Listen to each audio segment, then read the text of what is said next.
One morning, Edward waited at the junction for Toby, the tram engine. The two had become good friends since Toby joined the railway not long ago.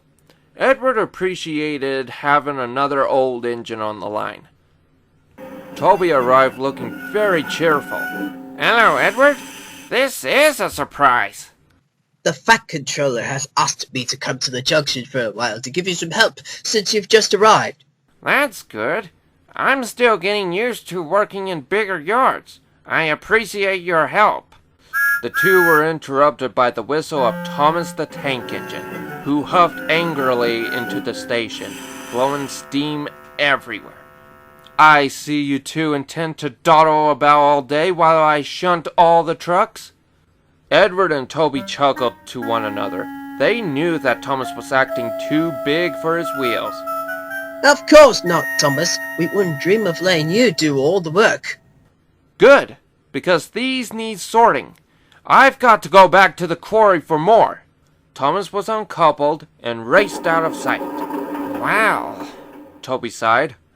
Have you ever seen anything like it? The two engines commenced to shunting the trucks. Edward planned out their approach to the very last detail. Toby was amazed. It takes great coordination to know where to put which trucks in a big yard like this, said Edward. You're teaching this old engine new tricks, Toby replied, smiling. The two were interrupted a second time as Thomas steamed in with another line of trucks to be sorted. Thomas, seeing that Edward and Toby had not finished with the previous set, became furious. You old-timers are so unreliable, he muttered. Perhaps you would be more useful if you fetched the trucks instead. I'm sure I could have all of these trucks sorted and take my evening train by the time you get back. Edward and Toby were offended, but decided not to reply right away. Edward had an idea to teach Thomas a lesson. He whispered it to Toby. Very well, Edward replied. We'll change positions. You shunt here since you know better, and we'll fetch the trucks. I can't go all the way to the quarry myself, since I'm too heavy, but I'll help after Toby comes down the hill. Deal, Thomas said defiantly. And so it was arranged. Toby and Edward set off for the quarry while Thomas set to work on the shunting. It was not long before Thomas realized that he was in over his head. He tried to rush, which made him very frustrated. No sooner had we put one truck in line that he realized that he needed to get to the truck behind it. Soon, Thomas discovered that he was nearly late for his evening passenger train.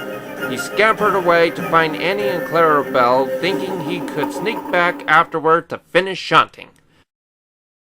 While he was away, Edward and Toby returned. The yard was in an awful mess. I have a feeling this will happen, Edward smirked. Toby saw what he meant. Let's show him what us old engines can do. The two set to fixing Thomas's spirited but ultimately poor shunting job. They were very methodical about their approach, and in short order the trucks were neatly arranged. Thomas, meanwhile, was tearing back up the line after letting off his last passengers. As he approached, he saw how marvelous the yard looked and couldn't believe his eyes. What kept you? Asked Toby. Thomas jumped. He tried to speak, but he couldn't, for he was out of breath. The two engines smiled. I suppose, Edward continued, that us old-timers are reliable after all. Wouldn't you agree?